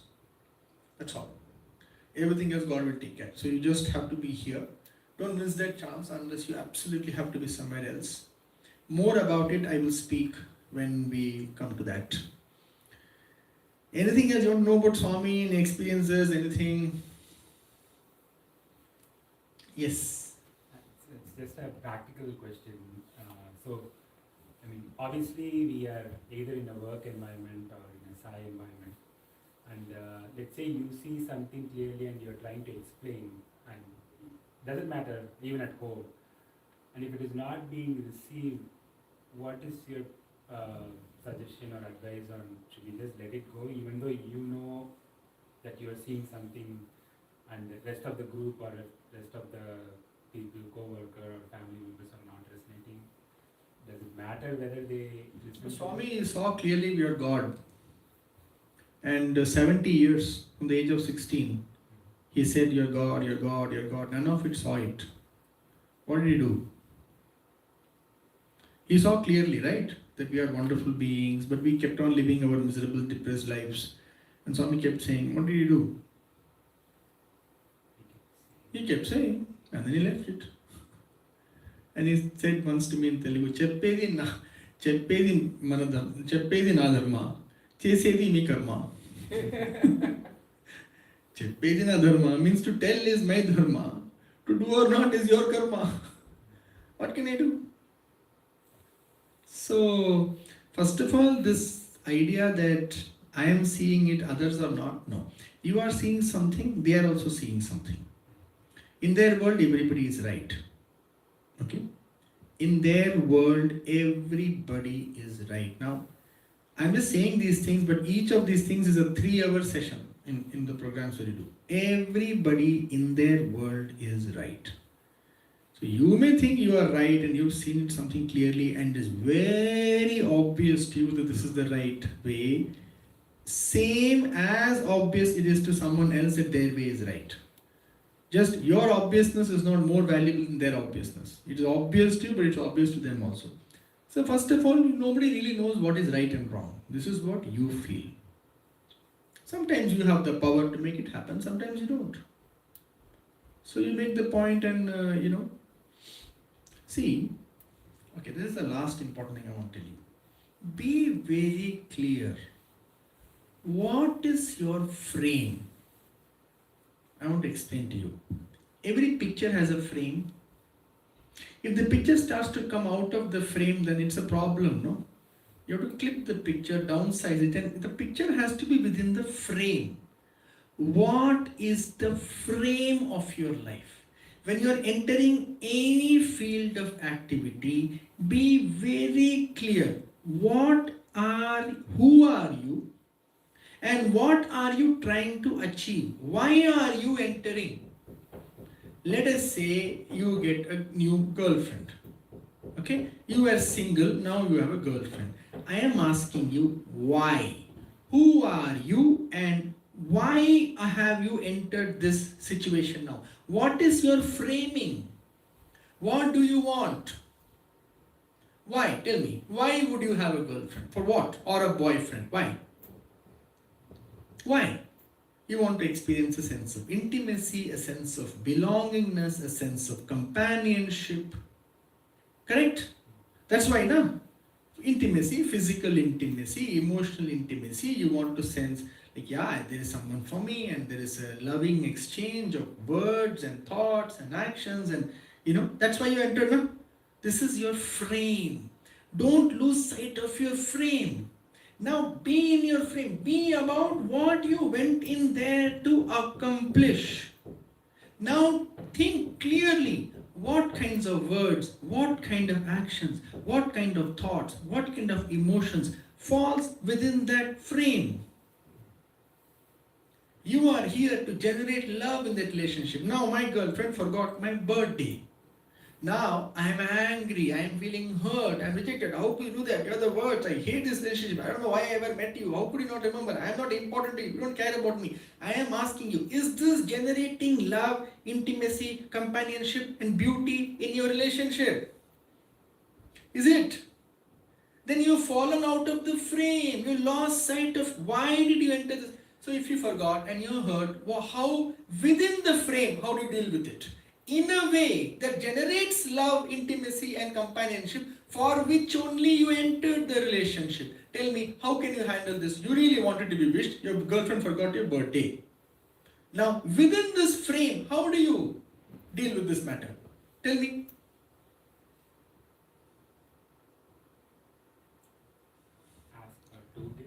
Huh? Yeah. Yeah. Arey, tell her, na. You forgot my birthday, man. Better make up for it. Yeah. Like, do something. Lovingly. How can she say no? You getting it? This can be handled in a way that is within your frame. What is your frame? The frame is who are you and why are you here? Why are you in a relationship? But we often go out of the frame. I want to dominate the person. I want to manipulate them. I want to use them to make me feel good about myself. I want to hurt them, to show them what it is to feel like this. Whatever. Now you left the frame. And now we say, why my relationship isn't working? Because you forgot why the first time you met this girl, why you got into it. What is the frame? Like this, there is a frame. Why did I come to Swami? For what? When I first looked at Swami, my heart bet. Like, oh my God, love at first sight. Oh, this is the guy for me. Swami, he's my everything. And I left everything and came to Swami. But then I lost sight of the frame. Why did I come to Swami? Why did I go to a university for education? Why do I get married? Why am I born as a human being? What is the purpose of my life? We lose the frame. So be clear. What do you want in life? Why are you here in a human body? Why are you getting married? Why am I entering a relationship? Why am I getting educated? Why am I getting into a job? What is my frame? Be clear and go for it. Don't get distracted here. Don't leave the frame. So have a very clear frame of reference. And then within that frame, go for it. Your life will constantly be a success. Things will happen more beautifully. But all this needs inner training to remain in the frame. I'm just giving you the headlines. There is more to it. There is depth. There are many layers to this. But even as you say, it's a paradox. Yeah. Because you mentioned we are all God, that means we are limitless. But in a situation, you're telling us, or at least you're sharing with us that we have to know which frame we are in. So being limitless and knowing the frame. Yeah. Are Baba, Swami also had a frame, na? What was Swami's frame? His mission statement. Have you read that letter Swami wrote to his brother in 1960? And Swami was what, how old? 1960 means he was 26. 24 years, something like that. He wrote 4 things he said. His mission statement. I have come to do these 4 things. Clearly he said decades ago. I have come to give the poor, needy. I have come to turn people's hearts inwards towards God. 4 points he said. When he was not even 30, Swami set his frame. Till his last breath, he stuck to that frame. That's what I have come for, and that's what I'm going to do. That's it. Till his last breath, he stuck to his frame. That's why Swami's life is such a beautiful life. So be unlimited in your experience of yourself. But if you have entered a field of activity, then you obviously entered with a frame now. Otherwise, don't do anything. So, I don't know, what did you ask? Somebody asked something for which this was an answer. I was asking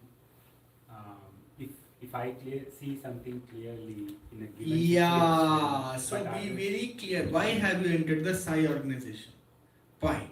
To create affinity with fellow Sai devotees, to progress myself individually, to help others progress. Now this is your frame. Now in this frame, people don't listen to what you have to say. Within this frame, what's the most appropriate response? Now you cannot get lost. You are here to develop a loving bond with fellow Sai devotees while you grow spiritually and enable others to grow spiritually. This is why you came to Sai organization. Now within this frame, now tell me, within this frame you say something and somebody doesn't listen to you. The answer is very obvious. Only when you leave the frame, then you are confused. This is one way of looking at it. Thank you. Anything else? There's more lighter note question. Yeah.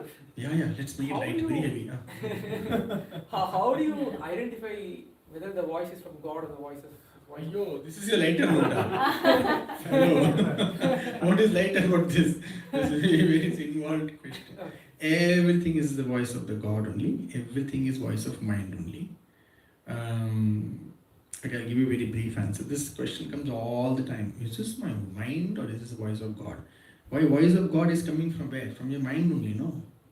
Everything is voice of God, or you can say everything is the voice of the mind. Everything is same only. Certain thoughts, when they arrive with a certain fragrance. And when you look at the thought, it just seems very clear. Yep. And the thought doesn't create more thoughts around it. And then you call it voice of God, because there's a certain clarity and a finality to that thought. But when a certain thought arrives and there are more thoughts swirling around that thought, then you call it the voice of the mind. That's all. So there is no such thing as voice of God. There is no such thing as the voice of the mind. As you become more and more still, you become more and more clear within you. And when you operate from that inner clarity and simplicity, it appears as if it's the voice of God. And when you act from confusion, then suddenly it appears as if it is the mind. It is only the depth from which you are operating. There is no voice of mind, there is no voice of God, there is only your voice and you.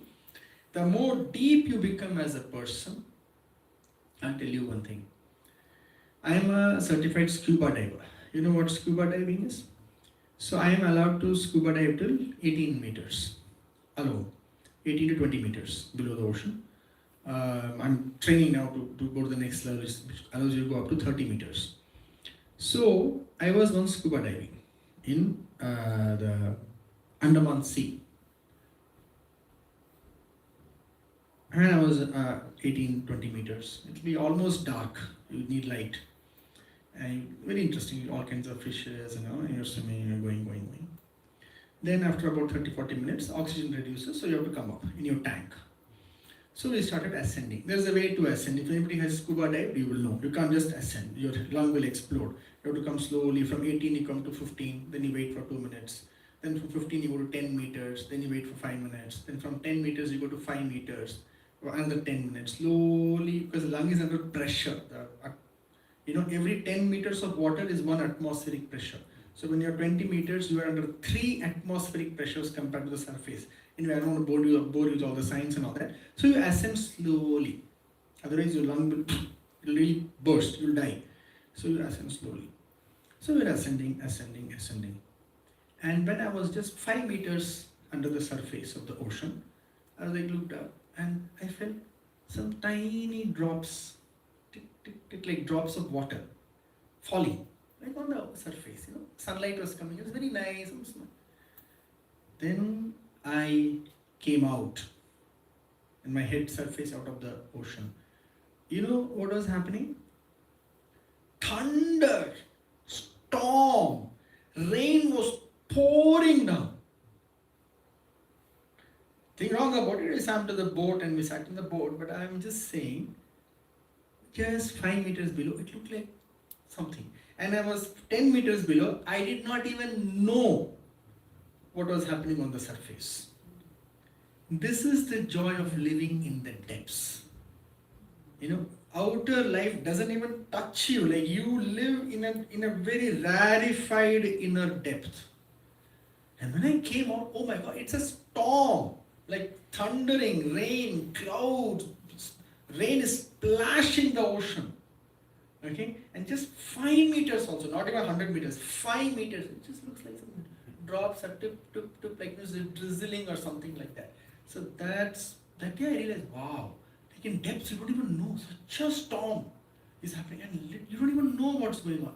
Like that, when we live more and more deeply within ourselves, we won't even, storms will come and go, things will happen, ups and downs, but you will more and more inhabit an inner silence. So that's the way to live. Again, what was the question? I know I'm answering something, but I forgot what. The voices, about the voices.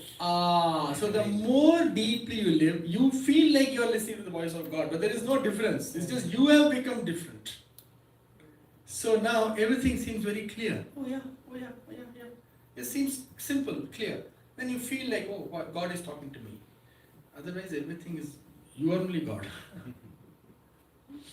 I mean, a thought doesn't come with a tag. Hey, I'm God's voice. Oh, I'm mind's voice. There is no such. It only happens in Sai Baba, Sai dramas, you know. Have you seen? In conviction dramas, you always will be one white dress guy and one black dress guy.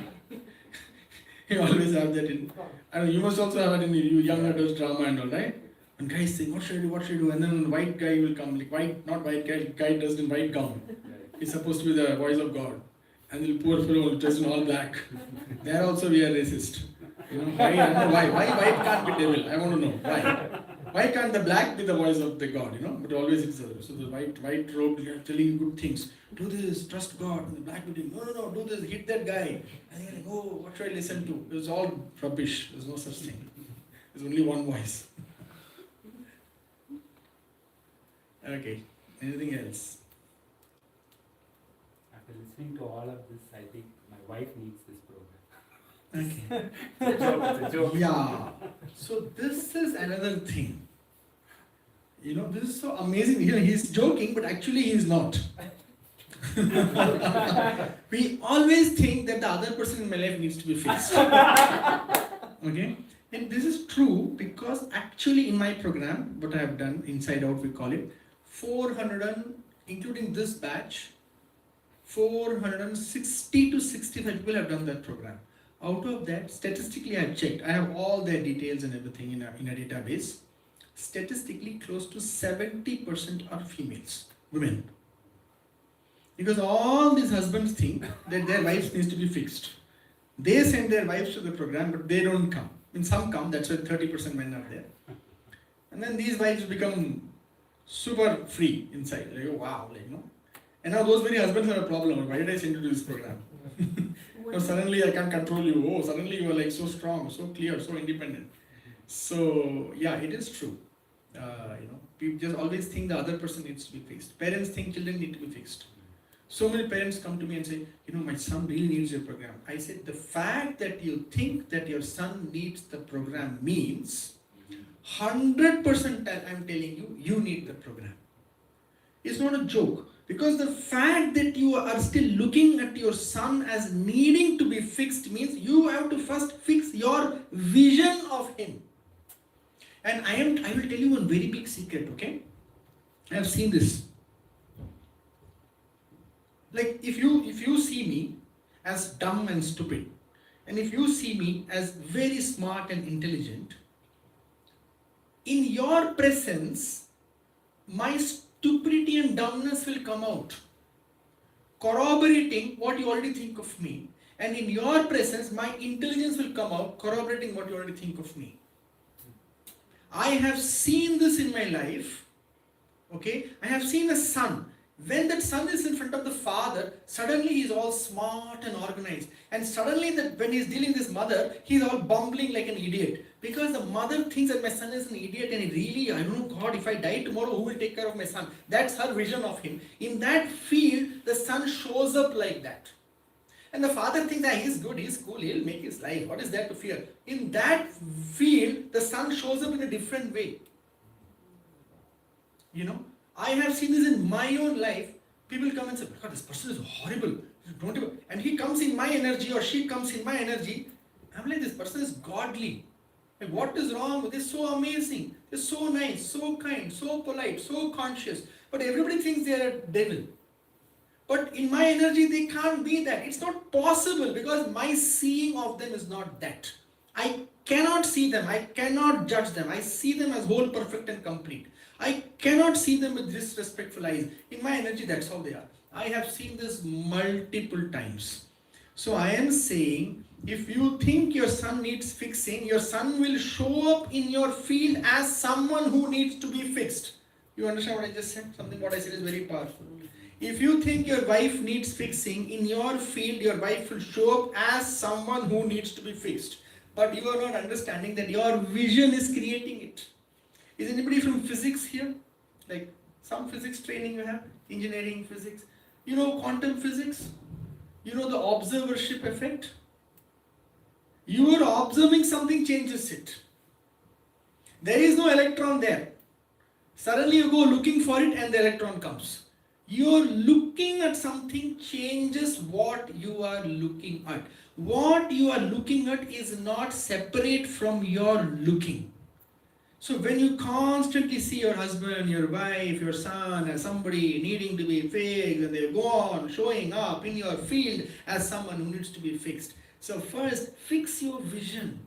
And to fix your vision of others, first you have to fix your vision of yourself. You see yourself as broken and incomplete and broken and somebody who needs to transform because you have been beaten up by life. Your parents have beaten you up. Not physically, but you're not good, you're immoral, you don't follow Swami's teaching, you're not, Swami won't love you. As if Swami is waiting for your parents' permission to decide whether to love you or not. You've beaten up, then your society beat you, then your friend, now you are seeing of yourself as, I'm so pathetic. I'm so lowly, I'm so worthless, I'm so bad at relationships, I'm so bad at this, now your vision of yourself is so broken. Now somebody comes in your life, your vision of them is broken. Now they'll be broken, you'll be broken, everything is broken. Fix your vision of yourself, fix your vision of others, and then see the world you inhabit. It looks very, very different.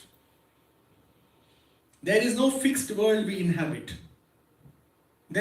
We inhabit the world of our thoughts and emotions. Fix your vision, fix your experience of yourself. The world you inhabit will dramatically change. I have seen it. I'll tell you an amazing guy. There's a couple called Peters. Where? In Puttaparthi.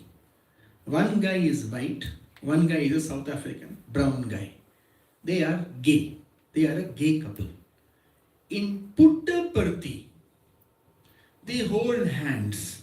Whole of Parthi knows they are gay. They happily go to darshan together. Kulwant Hall. They go to cafes. They live blissfully. Nobody bothers them in such a conservative place like Puttaparthi because they are so non-judgmental about themselves. They are so chill that everybody is chill in their field. And I have seen people in the heart of America, in the Western society, parents killing themselves because my girl loves a man of another caste. What to do? My life is ruined. We are Brahmins and my girl wants to marry a non-Brahmin. They are dying. In so-called liberal West, means in Puttaparthi, those guys are living such a free life, but in free countries, people are living such bound lives. Why? Because you are neither living in America nor are living in Puttaparthi. You are living in the world of your creation. The Peters have created like that a world around themselves in a place like Puttaparthi, which is otherwise very conservative. But in a very free country like America, where nobody bothers what you are doing, you can live an extremely strangulating life because that's your world that you have created. It's not about where you are living, it's about what's the world you are creating. So become very conscious of your thoughts and emotions, work on them, transform from within, and then you will live in a different world. It's actually so inspiring to see them. Like they don't care. It's very beautiful. It's so amazing. I don't know, you have to meet them to see like how amazing it is. In Puttaparthi, like nobody cares. So you can create a world anywhere. Oh, it's 2 already. Any other last comment? So stay in touch. In your own way, if you feel like, take my number, just say hi to me. Okay? I'm here to serve you, I'm here to help you. You are Swami's children. I'm also Swami's child only. So, see, if something moved in you, ping me, say hi to me. But you have to say that you were sitting in my Detroit young adult satsang. Otherwise, I will have no context. Suddenly, if you just message and say, hey, hi, I'm Balaji. I'll be like, mostly the next thing I'll do is block you. Okay, you're just spamming me. So you have to give me some context that, hey, I'm this, I was in your, just want to say hi. Then I'll save your number. Fine, hi. I won't bother you, don't worry. I won't myself message you. You say hi, I'll say hi. Okay, so if you want to, we can engage. Otherwise, it's totally fine. I'm just saying, I'm just making it open. Okay, if anybody wants my number, I'm willing to give it to you now, or if you want to get it later from someone, that's also fine. Okay. Sure. Yes. So you'll have to save it as +91.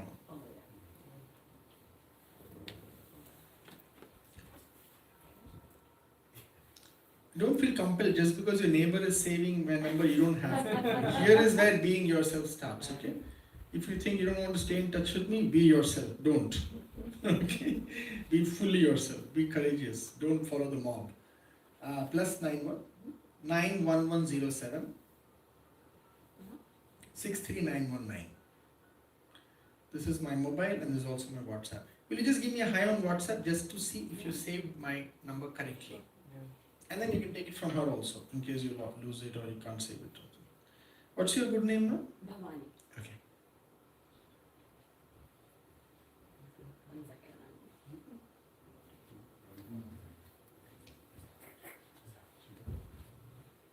You're finished, almost. Yeah, thank you. Yep. Did you say Saira? 6929 is your number? No, that's not. Who is 6929? Oh, you are 6929. What's your... Saira, you tell me your name. How will I save it?